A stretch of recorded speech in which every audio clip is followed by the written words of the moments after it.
open up the floor to our first speaker, who's Justin Kitzes.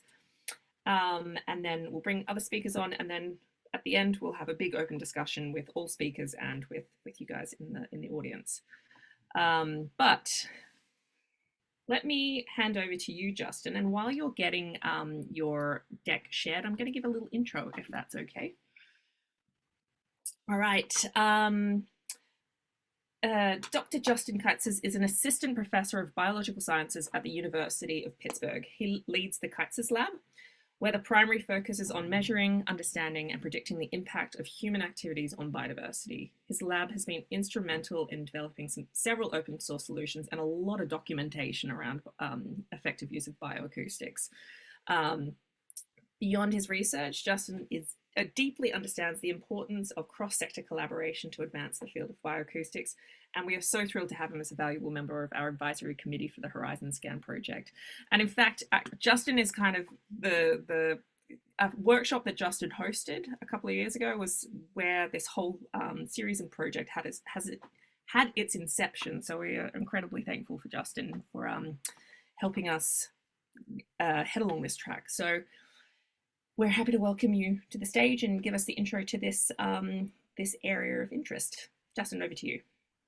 Absolutely. All right. Well, that's great. Thanks, Steph. So it's great to be here with you all today for this virtual meetup. As Steph said, my name is Justin Kitzes. I'm now an associate professor at the University of Pittsburgh, where I lead a research group focused on, you can probably guess, bioacoustics.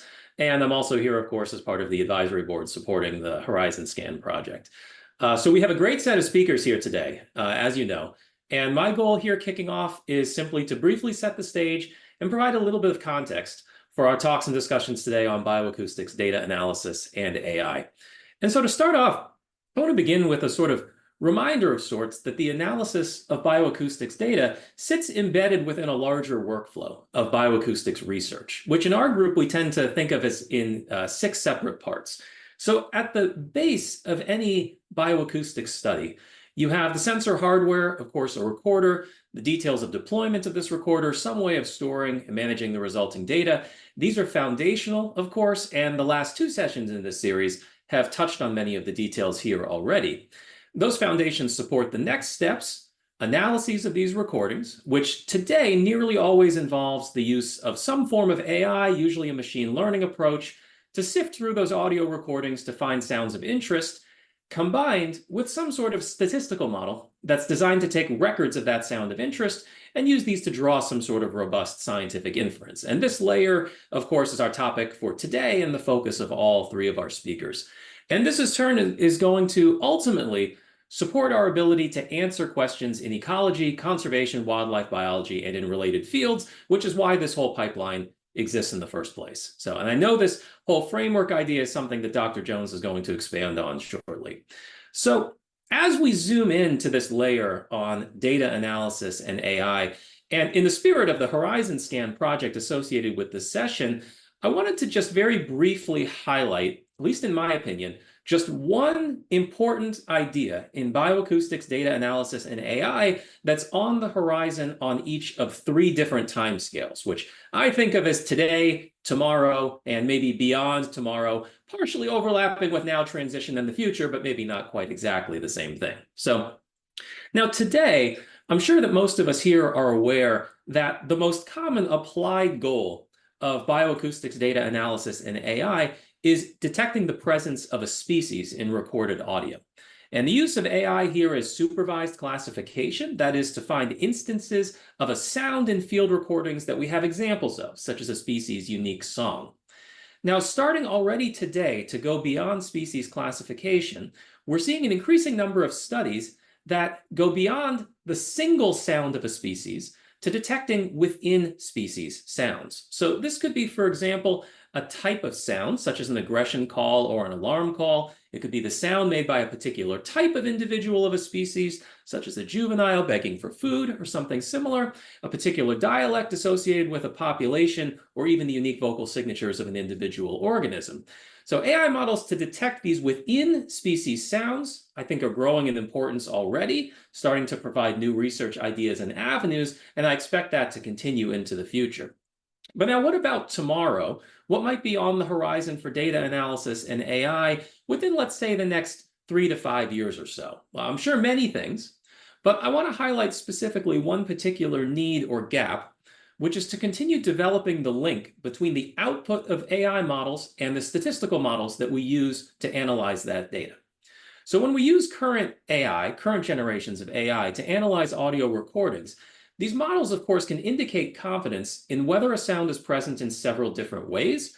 This could be a yes-no answer, a score ranging from 0 to 1, a continuous score on the real number line, or even a more complex representation, such as the multidimensional embeddings that Dr. Sethi will speak about.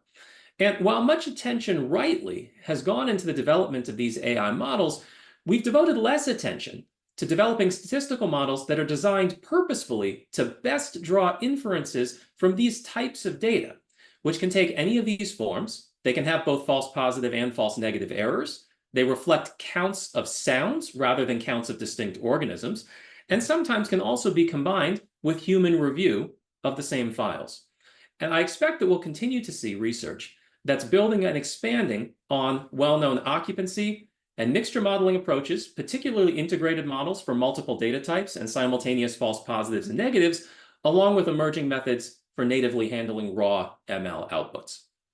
So last thing, finally, just a very brief word on maybe the longer term future of bioacoustics data analysis and AI, looking beyond towards 5 to 10 years or even a further horizon. And here, the main idea that I'd like to propose that we consider is that the bioacoustics community is not, and probably will not be, a major driver of the future of AI methods in general. Now, what do I mean by that? So, for example, as we know, convolutional neural networks are often today thought to be the best-in-class AI models for classifying wildlife sounds. Dr. Kahl will discuss this. But why is that? Is this because CNNs are in fact the globally optimal way of identifying birdsong? It's possible, but I think it's also quite likely that it's because an enormous amount of intellectual and technical effort was poured into the problem of identifying the contents of images in various benchmark data sets, and probably because Mark Zuckerberg really wants to know what's in the Facebook photo that you posted last weekend. The bioacoustics community has benefited enormously by being able to borrow these advances that were originally designed for other purposes. This has been incredible for our community. But going forward, I think this also suggests that the future of our AI models in particular are likely to be similarly driven, at least in part, by needs and goals outside of our own domain. So what does that mean in practice? Well, for example, if you had to guess right now, I'd say that means there's a decent chance that in 10 years or so, we may be doing a lot of our bioacoustics AI with large language models or their successors, querying our data interactively in real time using natural language in ways that would be very foreign to us today. Now, will this exact future come to pass? Not necessarily, but again, I think it's important for us to be forward-looking, not just within our own community, but towards developments that are occurring around us that are eventually going to find their way into our scientific workflows for bioacoustics data analysis. So I just want to say thanks again to everyone for joining today. I'm looking forward to hearing from our speakers and to our discussion to follow. Thanks so much, Justin. I think you said that we're borrowing advances for, I'll throw to the next speaker just quickly, but like I just wanted to ask about, so you said borrowing advances from outside our sector and that will be driven by needs outside our domain. I think that's true across conservation tech, right? That's not something. So. Yeah, if I had slightly more minutes, I would have gone into why we have the audio moth. And why do we have the audio moth? I think you could largely say it's because we have smartphones, for example. Really? So I think that, I guess so. Yeah. Okay. Yeah, you couldn't have had the audio moth without a smartphone first, right? Just from a hardware perspective. So yes, I think that's a fairly broad phenomena. Okay, and so then I think it's exactly the point that you've made. It's about seeing what's coming down the pipeline and what's driving the other needs outside our domain and being able to take the most advantage of them, right?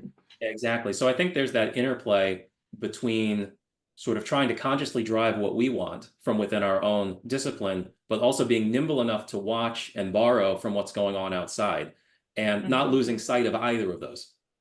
And I think it's like the underpinning of like why it's so important for our sector to not just be looking inside for collaboration, but actually be collaborating out with the tech sector and engineers and building relationships so much more be outside of our where we are right now, right? Mm-hmm. Yeah, exactly. Okay, thank you so much, Justin.